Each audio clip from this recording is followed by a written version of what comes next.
ቅዱስ ዳዊት በመዝሙር 22 ቁጥር 10 ላይ ከማኅፀን ጀምሮ በአንተ ላይ ተጣልሁ፣ ከእናቴ ሆድ ጀምረ አንተ አምላኬ ነህ ይላል።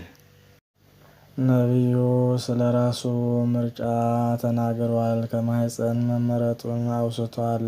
ሐዋርያው ቅዱስ ጳውሎስም እንዳለው ታላላቅ ሰዎች ለተለየ ሥራ የሚመረጡት ከማኅፀን ነው። ነቢያት፣ ሐዋርያት፣ ጻድቃን፣ ሰማዕታት፣ ደጋጎች ነገሥታት ከማኅፀን ተመርጠው ለተመረጡበት ዓላማና መልካም ሥራ ብቁ ሆነው ተገኝተው ተደንቀዋል። ሐዋርያው ቅዱስ ጳውሎስም ለሐዋርያነትም ከእናቱ ማኅፀን ጀምሮ በመመረጡ ምርጥ ዕቃ ሆኖ የክርስቶስን ስም ተሸክሞ የአሕዛብ ሐዋርያ በመሆን ብዙ አሕዛብን ከአምልኮተ ጣዖት ወደ አምልኮተ እግዚአብሔር ወደ ክርስትና አምጥቷል።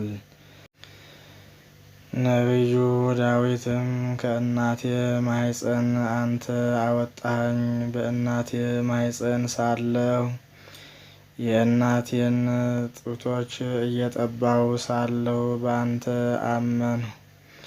በእናቴ ማኅፀን ሳለሁ ጀምሮ በአንተ ፈቃድ ተጣልሁ ማለት ሰው ሆንሁ።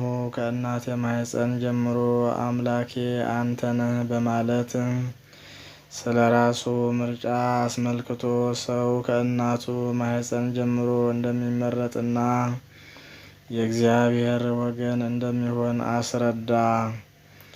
በእናት ማኅፀን ውስጥ ጡት የለም። እትብቱን እየጠባ ስለሚያድግ ወይም ምግብ በእትብቱ ስለሚተላለፍለት ጡት ያለው እትብቱን ነው። በአንተ ፈቃድ ተጣልሁ የሚለውም አረፍተ ነገር የሚያስረዳው ከአባት ዘር ወደ እናት ማኅፀን መተላለፉን ያመለክታል።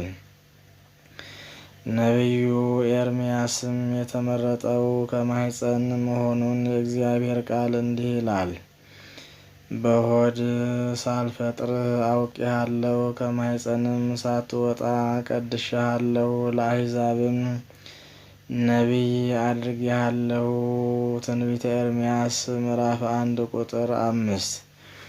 ዳዊት ከማኅፀን ተመርጦ ነቢይና ንጉሥ ሆኗል። ስለ ክርስቶስም ከጽንስ እስከ ዳግም ምጽአት ትንቢት ተናግሯል። ነቢዩ ኤርምያስም ከማኅፀን ተመርጦ ስለ ክርስቶስ ብዙ ትንቢት ተናግሯል። ስለ ኢየሩሳሌም መጥፋትና ስለ ሌላም ብዙ ነገር ተናግሯል።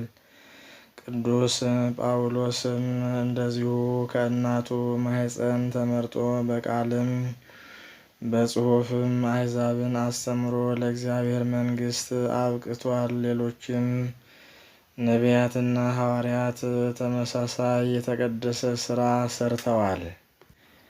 ሕፃናት ከእናታቸው ማኅፀን ጀምሮ በእግዚአብሔር እንደሚመረጡና ለቁም ነገር እንደሚታጩ ከታወቀ በአሁኑ ጊዜ ለሚፈጠሩት ሕፃናት ነፍሰ ጡር እናቶች እንክብካቤ የማይደረግ ለምን ይሆን?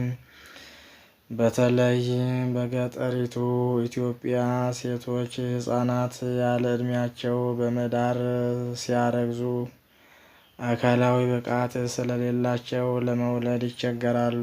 ምጥ ይጠናባቸዋል። ብዙ ካማጡ ደግሞ በሕፃናቱም ሆነ በእነሱ ላይ ሞት ይመጣል። ምናልባት እናቶች ከሞት እንኳ ቢያመልጡ በውስጥ የሰውነታቸው የአካል ክፍል ጉዳት ስለሚደርስ ወይም ለፊስቱላ ስለሚጋለጡ የዕድሜ ልክ ችግረኛ ሆነው ይቀራሉ።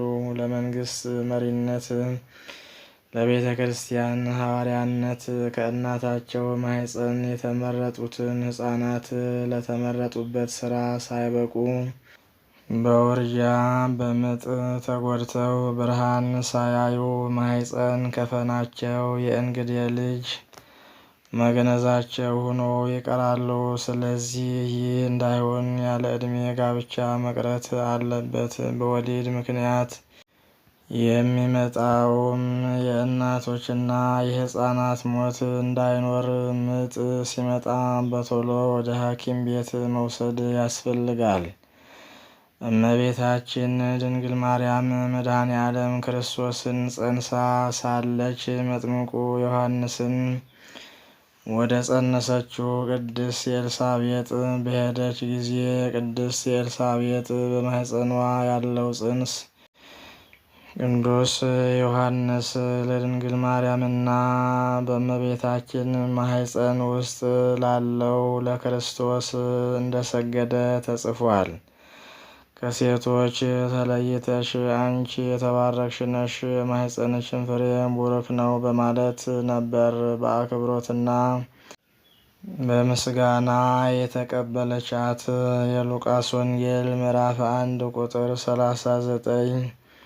እንግዲህ እንደ ኤርምያስ እንደ ዮሐንስና እንደ ቅዱስ ጳውሎስ በትንቢቱ በትምህርቱ እንደ ዳዊት በመንግስቱ ሕዝብን የሚያገለግል እግዚአብሔርን የሚያመሰግን ቡሩክ የማኅፀን ፍሬ በፈጣሪው ዘንድ የተመረጠ ልጅ ሊገኝ የሚችለው ሰዎች ባልና ሚስት አንድ በአንዲት ተወስነው በሕግ እግዚአብሔር እየተመሩ የኖሩ እንደሆነ ብቻ ነው። ስለሆነም ኦርቶዶክሳውያን ክርስቲያኖች እግዚአብሔር የተቀደሰውን ልጅ ይሰጣቸው ዘንድ ትዳራቸውን በንጽሕና በቅድስና ንስሐ በመግባት ቅዱስ ሥጋውን ክቡር ደሙን በመቀበል እግዚአብሔርን እንዲያገለግሉ ያስፈልጋል። አምላካችን እግዚአብሔር በትዳር ውስጥ ያሉትን እንዲጠብቅልን፣ ትዳራቸውን እንዲባርክልን ቅዱስ ፈቃዱ ይሆንልን። አሜን። ይቆየን።